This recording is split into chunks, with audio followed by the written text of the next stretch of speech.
কামিক TV. Inter first ইয়ারের ছাত্রী ঈশিতা মেধাবী যথেষ্ট, তবে আধুনিক তার চলাফেরা।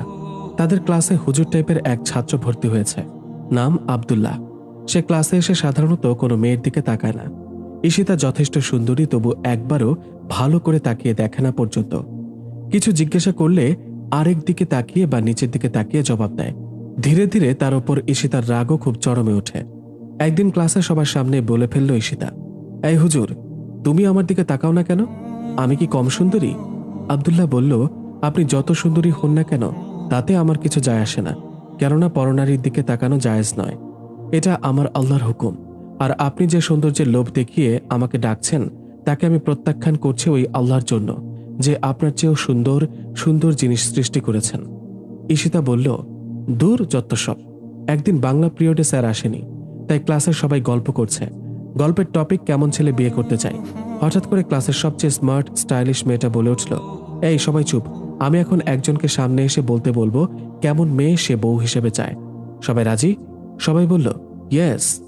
তারপর ঈশিতা বলল, এখন সামনে এসে ভবিষ্যৎ স্ত্রী সম্পর্কে বলবে আমাদের ক্লাসের হুজুর ছাত্র আব্দুল্লাহ। আব্দুল্লাহ আশ্চর্য হয়ে গেল, বুঝতে পারল তাকে শিক্ষা দেওয়ার জন্যই ঈশিতা এমন করছে। আব্দুল্লাহ সামনে গিয়ে বলল, আমি এমন একজন স্ত্রীকে আশা করি যার কণ্ঠস্বর শোনা প্রথম পুরুষ হব আমি, এবং তার সৌন্দর্য দেখা প্রথম পুরুষ হব আমি, তার ভালোবাসা পাওয়া প্রথম পুরুষ হব আমি। ঈশিতা হঠাৎ থামিয়ে দিয়ে বলল, হয়েছে হুজুর সাহেব, এসব স্বপ্নের কথা বাদ দেন। এমন মেয়ে এই দুনিয়ায় নাই, জান্নাতে গিয়া পাবেন। সবাই অট্টহাসিতে ফেটে পড়ল। আব্দুল্লাহ তখন হঠাৎ কোরআনের এই আয়াত তেলাওয়াত করল, যার অর্থ, দুশ্চরিত্রা নারী দুশ্চরিত্র পুরুষের জন্য এবং দুশ্চরিত্র পুরুষ দুশ্চরিত্রা নারীর জন্য উপযুক্ত। একইভাবে সচ্চরিত্রা নারী সচ্চরিত্র পুরুষের জন্য এবং সচ্চরিত্র পুরুষ সচ্চরিত্রা নারীর জন্য উপযুক্ত। আল কুরআন। সবাই চুপ হয়ে গেল।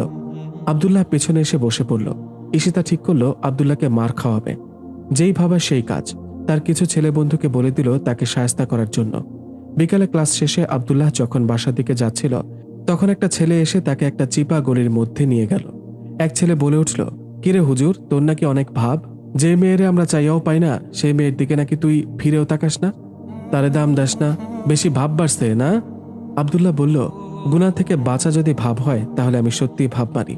কিরে হুজুর, খুব চ্যাটাং চ্যাটাং কথা বলছিস দেখি।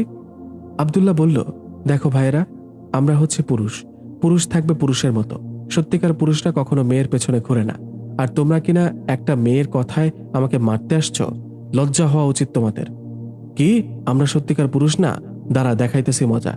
আব্দুল্লাহ বলল, শোনো ভাইরা, নিজেদের এত নিচু করো না, নিজেকে সম্মানিত করো, আল্লাহর হুকুম মতো চলো, তাহলে আর মেয়েদের পিছনে ঘোরা লাগবে না।